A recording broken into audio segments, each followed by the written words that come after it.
Bonjour les amis, bienvenue dans une nouvelle vidéo dans le blog. Aujourd'hui on est avec Lawix. Ça dit quoi Lawix? Yeah man, ça va sur la famille, comment tu vas? Tranquille, on est là. Yeah, Moi je te laisse te présenter vite fait avant d'entamer. Yes, ben moi c'est Lawix, c'est un artiste de Guadeloupe qui est actuellement de passage en Guyane comme chaque année. Et puis voilà, boum, hein, tu connais. Ok, mais quand t'as commencé la musique? Oh, Depuis ça quand? fait au moins 15 ans. 15 ans? Oh, ça fait au moins 15 ans justement, pas ça fait très longtemps. Mais à l'époque c'était qui tes inspirations? Une Chagam, c'est Wikidji, Yad, des artistes comme ça, Admiral. Que de la Guadeloupe ou t'écoutais un peu? Jamaïque aussi, ouais. C'était vraiment Guadeloupe et Jamaïque, du Javinci, vraiment la bonne Gaza ou bien du Gouli, Mavadou Gaza, toute son équipe. Ok. Bon, en Guyane, je vois que tu es plus proche de cette Setsuna. Comment s'est fait cette connexion-là? C'était par hasard, hein. En fait. De base, j'étais proche de Mowgli initialement, celui que j'ai rencontré en premier. Il m'a donné le link-up pour aller en studio chez Pampan, Gateway. Et une fois là-bas, je suis tombé sur Setsuna et puis on a travaillé directement ensemble et depuis, ça bouge pas. Comment tu vois cette connexion-là? Vous avez plusieurs sons ensemble. Comment tu peux décrire la connexion? Même pas musicale, humainement parlant. Ouais, moi je trouve que c'est incroyable, hein, franchement. C'est pas tout le temps qu'on rencontre des gens comme ça avec qui on s'entend bien tout le temps et ouais, c'est franchement. Ouais. Ok. J'adore la connexion. Comme tu nous dis que tu viens de Guadeloupe, comment tu trouves la Guyane? Comment j'adore, par rapport à la Guadeloupe? On ne peut pas les comparer, c'est deux départements différents, mais ici le côté Amazonie, le côté sauvage, on va pousser ses limites tout le temps, c'est quelque chose quoi. Ouais, moi je suis vraiment fan d'ici quoi. Par rapport à la musique, tu as un projet en cours, tu as des sons qui sortent bientôt, des singles? Ouais, j'ai plein de projets en cours, hein. J'ai plein de singles qui sortent bientôt. Normalement il y a un single avec Champion qui sort bientôt, on a Cam avec qui j'ai travaillé aussi. Là normalement bientôt j'ai un projet avec Jassig, j'ai Setsuna, plein de projets encore à venir, donc ouais, on a vraiment plein de choses. Ok, quand tu nous dis plein de projets à venir, est-ce qu'on peut voir un EP en commun avec Setsuna, un bête comme ça? Ça peut se faire, c'est possible. Ça peut ou ça va se faire? C'est possible. Ok. Et justement, à part Setsuna, dans le département là, tu as des visions, tu vois, comme un feat par exemple, un feat avec un Guyanais, tu te vois avec qui? Vaga, j'aime bien ce qu'il fait. Paradis, l'enfer, c'est le chemin que tu traverses pour y arriver. C'est Vaga, King Vibes. Ouais, mais il y a beaucoup d'artistes talentueux ici, franchement, il y a beaucoup d'artistes talentueux. Pour rester bloqué sur un ou deux, ça sera compliqué parce qu'ici, il y a vraiment beaucoup de talent en vrai, quoi. Mais justement, c'est comment par rapport à la musique? Quand je dis la musique, tu m'as dit que tu as commencé il y a au moins 15 ans. Ouais. L'évolution de la musique, toi personnellement, comment tu vois ça? Moi, je pense que la musique évolue toujours, quoi. Moi, à mon époque, la dancehall n'était pas réputée. Et regarde la dancehall, qu'est-ce que c'est devenu aujourd'hui? Après, il y a eu le trap, il y a eu la drill, donc ça évolue. Il faut juste rester dans son temps. Et la musique est intemporelle, en vrai. Donc, si tu es un vrai artiste, il n'y a pas de souci avec l'évolution. Tu perds genre dans le temps? Ouais, moi, oui, à fond. Ouais. Mais justement, dans les Antilles, c'est plus bouillant, tout ça. Comment... je ne connais pas plus que ça, parce que j'ai jamais été, mais comment la part des choses entre la Guyane, Guadeloupe dans le style musical par rapport au dancehall en Guyane? La dancehall guyanaise est totalement différente. Ici, c'est... Disons qu'en Guadeloupe, c'est plus porté underground. Ici, je trouve qu'il y a une vraie touche un peu Trinidad, un peu Jamaïque. Ouais, c'est vraiment...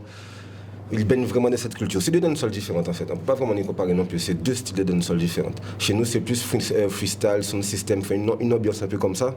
Et ici, ouais, c'est vraiment... Ouais, c'est full. Et comme ici, c'est super mixé aussi. Il y a beaucoup de métissage, donc ça crée vraiment... Par rapport à la langue, tout ça. Ouais, exactement. Ouais. Au niveau de l'anglais, ils ont vraiment plus de facilité, donc c'est vraiment bien. Ouais. Ok. Mais justement, est-ce que tu as déjà collaboré avec des artistes en Guadeloupe, Martinique? En Guadeloupe, j'en ai déjà fait quelques-uns en Guadeloupe. Comme qui? C'est au 3 Studio, Tupen Maiki. Je ne sais pas si tu connais, il y a Tupen Maiki, il y a Praya, il y a Toumaï, mais pas des artistes. Juste sur une mixtape que j'avais fait à Sainte-Rose aussi à l'époque, mais ça date quoi. Où il y avait Kérosène, Naïsi, Maiki, ce genre de choses quoi. Mais c'est des mixtapes.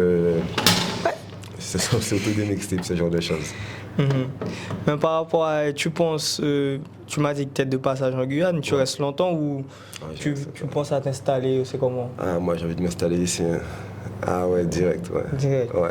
C'est le projet que j'ai en cours là actuellement. Ok. Le son avec Champion, ça sort quand? Alors, idéalement, on essaie de clipper ça entre cette semaine et la semaine prochaine. Donc, ouais, je pense, franchement, avant le mois d'août, c'est sorti. Ok, justement, comment tu vois le son? Pas une petite note, parce que c'est toi, mais comment tu veux que le public voit le son? Je pense qu'il va être surpris parce que c'est quelque chose de différent. Donc, enfin, pour le public qui me suit, en tout cas, c'est totalement différent de ce que je fais d'habitude. Donc, il va être surpris. Et puis, Champion met une belle vibe et tout ici. Donc, ouais, je pense que ouais, ça va surprendre. C'est pas un feat auquel les gens s'attendent, mais ça va surprendre. Ok, donc restez branchés FIC, là, oui, Champion, bientôt disponible. Yeah, man. Mais comme tu m'as dit, Vaga, mais Vaga, t'aimes sa vibes. Ouais. Mais est-ce que pour un feat avec Vaga, comment tu te vois? Tu te vois dans ton style et lui dans son style, ou tu peux faire comme championne, changer un peu, de sortir de ta zone de confort? Très bonne question. Hein.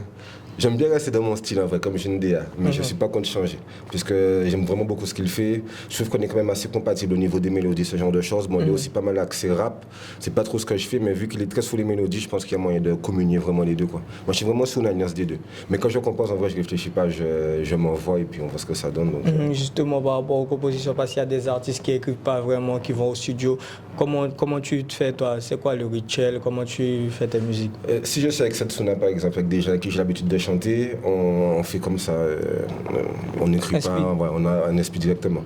Quand c'est avec des featuring que je prépare, comme Champion et tout, ou bien Cam ou autre, je préfère écrire comme ça, c'est mieux. Pour être sûr d'avoir un texte quand même, un truc, et pas faire de porte de temps, si un ingé son aussi, puisque c'est différent, c'est deux processus différents. Quoi. Ok, tu as collaboré beaucoup avec MPMP dans le visuel. Oui. Justement, c'est la même question avec Champion ou encore avec Setsuna. Comment tu as fait cette connexion-là? Comment tu vois MPMP même?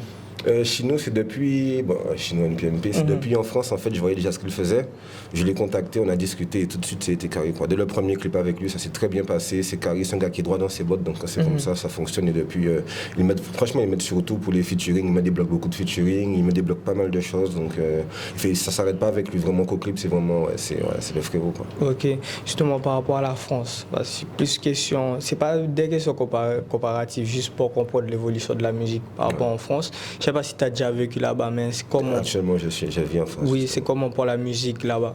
Parce qu'on a parlé de la Martinique, Guadeloupe, Guyane, mais justement en France, c'est comment? En France, c'est bien, c'est un très très beau marché, il y a beaucoup d'opportunités, beaucoup de studios, beaucoup d'ingénieurs de qualité. Franchement, je pense qu'en France, s'il y en a des bons contacts, c'est super intéressant quand même, c'est pas mal ouvert. Et on peut tout proposer en France, que ce soit de la dancehall, du rap, c'est vraiment ouvert à pas mal de possibilités. Quoi. Pour un artiste qui veut vraiment s'accomplir, je pense que c'est une bonne finalité quand même. Quand tu as commencé la musique, parce que là tu as 15 ans de carrière même, voire plus, tu m'as dit 15 ans environ, je ne sais pas si c'est 15 ans exact. Quand tu as commencé la musique, est-ce que tu t'es dit oui, dans 15 ans, je serai là toujours? Ouais, moi c'est ma cam, je n'ai rien lâché. Ah ouais, moi je sais que j'ai vu fort que ça. En vrai, ouais. Donc peut-être dans 20 ans, tu serais là toujours? Ah, je suis encore là, je lâche rien. Ah ouais, jusqu'à la fin, je vais être là. Comme les Jamaïcains, si tu regardes des Jamaïcains, regarde des Sis, les Capleton, les Bounty, les gars, ils sont là pendant longtemps. Si tu es un bon artiste, tu peux durer aisément votre Booba, il y a plein d'exemples. Il suffit juste de faire de la bonne cam, d'arriver à toucher la nouvelle génération à chaque fois et puis ouais. Oui, justement, je te mets un peu dans la sauce. Vas-y. Par rapport à Booba, c'est quoi ton avis sur le personnage? Pas musicalement parlant, le personnage, les clashs, tout ça. Franchement, moi j'aime beaucoup ça, j'aime beaucoup. Moi j'aime beaucoup, je vais pas mentir, j'aime mis dans la sauce, moi j'aime bien le mec, il est droit, il fait pas semblant, c'est soit t'es avec lui, soit t'es fidèle, si t'es pas fidèle, il te met à côté, il dit ce qu'il pense, ça part en clash, mais en vrai il dit juste ce qu'il pense quoi. Mais donc, justement, est-ce que c'est de la fidélité? Parce que, par exemple, Gims, tu fais un son avec Gims, Booba il t'aimait, il t'aime plus. Dans le sens voilà. Dans le sens, oui, tu as fait un son avec Gims. Tu fais un son avec Damso, Booba t'aimait, il t'aime plus. Je pense que ça va plus loin que ça. Pour Gims, c'est un peu plus compliqué, mais pour les autres, moi, c'est un manque de... Enfin, mon avis à moi, tu m'as mis dans la sauce, là. Mon avis à moi, c'est un manque de reconnaissance, tu vois. Les mecs sont pas reconnaissants. Je parlais de ça la dernière fois avec Cam. Moi, personnellement, s'il y a quelqu'un qui me fait péter, de mes séances en plus, je vais toujours respecter la personne. Celui qui m'a fait péter, il m'a fait sortir de ça, tu vois. C'est pas ça, justement. Si tu fais un son avec Booba, tu dois plus faire avec les autres. Comment tu vois la chose?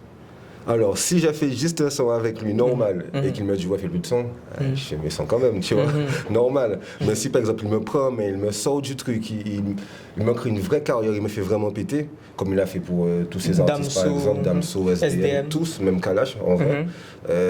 Oui, justement.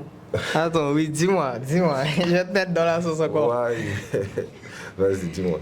Kalash, par rapport à l'histoire avec Gato, tout ça, je ne sais pas si tu as suivi. J'ai suivi. Gato, on n'a pas vu de réponse de Gato. Mais comment tu... Un peu, là. Il est un petit peu piqué. Il a dit quoi? J'ai pas envie de dire précisément, mais il a quand même piqué un petit peu. Bon, j'ai pas vu ça, je vais voir tout à l'heure. Mais comment tu vois la chose par rapport à Kalash? Justement, tu as dit, Booba a sorti Kalash, justement, entre parenthèses, d'un artiste émergent à un artiste confirmé. Par rapport à ce que Kalash a dit à Gato, est-ce que c'est le manque de respect envers Gato ou envers Booba? Parce qu'en vrai, c'est envers les deux. Il a manqué de respect aux deux. Oui. Ouais, franchement. Mais comment tu vois la chose? pour moi, ça va un peu plus loin que des simples clashs avec Kalash, parce qu'ils étaient vraiment proches, ils connaissaient les femmes de chacun, ils allaient l'un chez l'autre. Donc je pense qu'il y a vraiment des trucs en dessous dont nous on est pas. Parce que de mémoire, c'est parti juste d'une histoire d'une interview qu'il y a eu avec Specta, et puis après c'est parti dès le lendemain en clash avec Booba. Donc il y a des trucs sous-jacents avec Macari, tout ça. Il y a tellement de trucs sous-jacents dans la musique, tu vois. Mais Kalash c'est quand même différent. Kalash c'est pas un mec, enfin pour moi, qu'on a carrément sorti, parce que le mec il était dans tous les sons système, il a charbonné, il était sur toutes les mixtapes, il était vraiment partout, il a vraiment tout fait pour péter quoi. Donc il a eu énormément de lumière grâce à Booba, mais il ne doit pas non plus sa réussite selon moi à Booba, donc c'est différent. Pour moi, ce serait plus un Afouine, un Caris, tu vois, un mec comme ça qui devrait être un maestro, qui devrait être beaucoup plus reconnaissant avec Booba que Kalash par exemple. Mais justement, si demain ça arrive pas, on parle du sujet, là on exploite, si demain SDM se retrouve dans la même situation que Kalash, c'est ce que quoi ton avis sur la question? Parce que Booba a vraiment aidé SDM dans le sens label 9-2i, album, son, tout ça. Pour moi, il faudrait qu'il fasse comme Damso. Il reste en scred, il parle pas, man. Tu n'as pas clasher un mec qui t'a sorti du machin, sauf s'il parle de taf.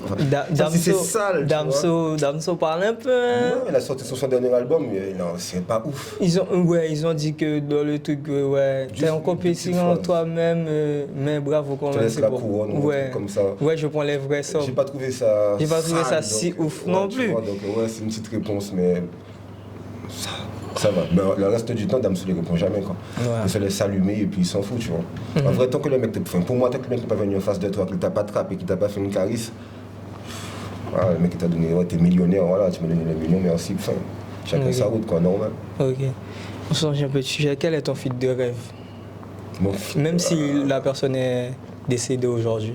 Mon feat de rêve, j'ai pas vraiment de feat de rêve en fait, tu vois. J'ai pas d'artiste. Non, feat idéal pour toi. Ce que tu aimerais faire. Ouais, peut-être un Jamaïcain, un truc comme ça, tu vois. Un bon Jama, tu vois. Ouais, un bon Jamaïcain, pourquoi pas. Mais en vrai, il y a plein de gens avec qui j'ai envie de chanter, je vais pas te mentir. Il y a plein de gens avec qui. Il y a plein de gens, que ce soit en Guadeloupe, en Guyane, en France, en Jama. Les artistes sont trop bons, tu vois. Beaucoup d'artistes sont bons et sous-cotés, donc ouais, j'ai envie de chanter avec tout le monde. Moi, quand j'aime bien les gens, je propose et puis boum, de toute façon. Donc, j'ai pas de feat phare, en fait, tu vois. Ok, juste. Ou sinon, je dirais cette Suna avec qui, ouais. Tu vois. Justement, par rapport à toi, si on te demande un feat, parce qu'il y a des rappeurs, tout ça, Gazo, il va voir la vidéo, je peux parler de lui. 100 cas pour le feat. 100 cas pour le feat. Ouais. Comment tu vois la chose, toi? Toi, c'est payant, c'est gratuit. Tu m'as dit c'est le feeling, tout ça. Moi, c'est le feeling. Mais c'est quoi ton avis sur la question de faire payer les feats? C'est le marché, mais... Alors, je ne suis pas contre, c'est le business. La musique, c'est un business. Maintenant, je ne suis pas contre. On dépense de l'argent, il faut qu'on en rentre. Mais moi, je suis plus sur le côté passion. Ça veut dire que j'ai la partie business sur l'élaboration des sons, comment mettre en place le son, faire la promotion. Mais sur la création du son même, je suis vraiment sur la passion, quoi. Moi, quand j'aime bien un artiste, Jassy, Cam, quand j'aime bien ce qu'ils font, par exemple, je vais voir la personne, je demande directement à faire un featuring, point. Tu vois, je vais pas... Si quelqu'un me demande parce qu'il aime bien ce que je fais, je vais rien lui demander. On fait le featuring, on se voit et puis boum. On va au studio, on compose et voilà, tranquille. Mais justement, par rapport à la composition des sons, ça te prend beaucoup de temps ou c'est comme ça vient? Ça dépend. C'est où tu trouves tes inspirations? Ça dépend des sons. Il y a des fois où ça peut prendre beaucoup de temps. Il y a 1 heure sur une écriture, comme ça peut se faire en 15 minutes si je suis bien, ouais, tu vois, si je suis bien haut, quoi. Justement, on a parlé de projets qui sortent bientôt, tout ça. Si tu sors un album, on va dire album, mixtape, EP.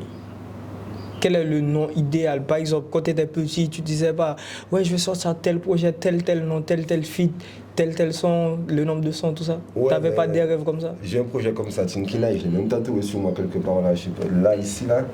Bonne question que j'ai posée, je pense. Tinkina, parce que ouais, mes musiques, c'est vraiment des trucs, moi je trouve que c'est des trucs profonds, des trucs vraiment concrets. Donc ouais, j'ai déjà fait un premier album que j'ai appelé Zoom, parce que pour moi, il fallait mettre vraiment le zoom sur moi. Mais si je fais deuxième, effectivement, je l'appellerai Tinkina pour vraiment entrer dans le vif du sujet de ce que je propose. Mais justement, qu'est-ce que tu proposes? Des trucs mélodiques, très poétiques et bien écrits. Moi j'aime bien le mélange des trois, tu vois, écriture, poésie, flow. Je suis vraiment dans ce truc-là, ça, il n'y aura pas plus de, tu vois. Ok, dans l'album justement, 69, bon, les albums, 3-4 feats. Hein. Ouais, il peut y avoir plus. Hein. On peut avoir plus, mais 5 feats de l'album. Setsuna Akosio. Ben ouais, lui c'est sûr. Idéal, hein? Idéal. Ce que tu aimerais faire, quoi. El Gena, j'aimerais bien mettre El Gena. Ken Vibe, c'est sûr. Mowgli aussi, parce que Mowgli, il chante, il est... Ouais, il est en sous-marin, là, je balance un truc, Mais reste ouais, il chante, les gars, il chante, faites attention, il chante, ça arrive. Donc j'ai quand même mis Mowgli, parce qu'il y a un truc aussi très incisif. Et en dernier... Waouh. Partisan. Ouais. J'ai écouté plusieurs projets je sais pas si tu il ou bien tu, comme je sais que tu es là, tu. Ouais, t'as des projets que tu as fait très sympa, qui sont, j'ai vu qu'ils ont partagé ça là. Ouais. Et ouais, j'aime bien la vibe. Il est en place. En plus, ça change une couleur, les gens s'attendent pas aussi la petite couleur. Ouais, mais il veut pas lâcher les sons, c'est comme il a des sons, mais il veut pas lâcher les sons. Faut pas lâcher, c'est comme ça, il faut l'encourager max. Ok. Ah ouais, les gars. Partisan, lâche-nous les sons, s'il te plaît. Yeah, man. Merci. Son qui sort, bon, quand vous allez voir la vidéo, le son serait déjà sorti. Bon, le son sort demain. Là, on tourne la vidéo, on est jeudi, le son sort vendredi. Donc, peut-être la semaine prochaine, la vidéo sort. Donc, pendant que vous regardez la vidéo, il y a un son de Setsuna qui est sorti il y a une semaine. Allez streamer. Fais l'argent entrer parce que nous tous, on va manger des dents. Partisan, t'as dit Setsuna. Et j'ai dit partisan? T'as dit Setsuna. J'ai dit Setsuna? Oui, t'as dit Setsuna. Hein? J'ai dit Setsuna? T'as dit Setsuna. Hein? Non, c'est un son de partisan, les gars. Yeah, man. C'est un son de partisan, c'est pas... Yeah, man. C'est pas Setsuna.